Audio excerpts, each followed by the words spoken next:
Okay, voice over na tayo bago manganak kasi masakit ng aking balakang. May mga contraction na kanina. So, pahinga lang muna ako ngayon. And ayan yung mga kinain namin kagabi and ngayong umaga. So, papaya muna. Ang sarap ng papaya na yan.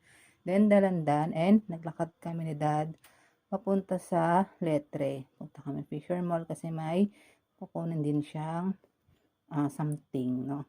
Tapos ako sinamahan niya ako maglakad-lakad and umikot ako dun sa Center Island ng Letre, Malabon. So, naglakad lang kami and paaraw. So, halos nakadalawang ikot ako niyan.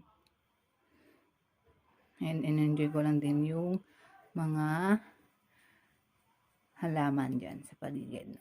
Medyo mausok lang pero okay rin naman. Hindi naman yan nakakahika o nakakaubo. So, dati dito rin ako nagja-jogging kapag gusto kong magpapawis. Ikot-ikot lang kami dyan and marami rin nag-exercise dyan. So, ngayon, buti na iba naman yung place.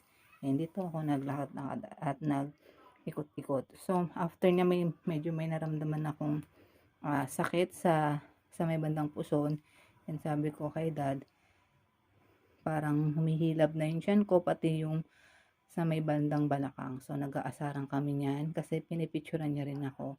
And pumunta na kami sa Fisher Mall, then nag-CR ako. And wala yung kailangan niyang kunin dyan sa loob ng mall. So, umuwi na kami. And bago umuwi,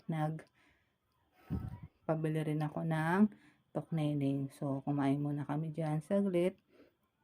And naka-4 na piraso akong tokneneng and 2 chicken balls. Tapos doon sa may palengke, nagpabili rin ako ng buko juice. So, 5 piso lang yan. Pagka uwi, nakipaglaro ako doon sa kuting namin na si Ingay.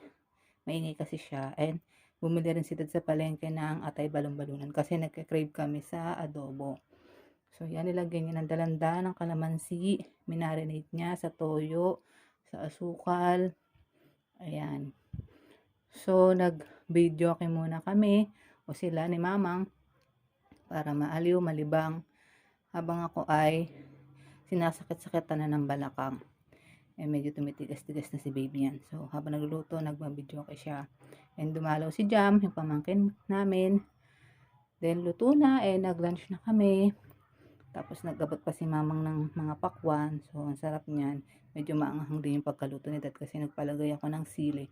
And biglang dumalaw yung parents ko. Yan, nag-aasaran sila sa hagdan.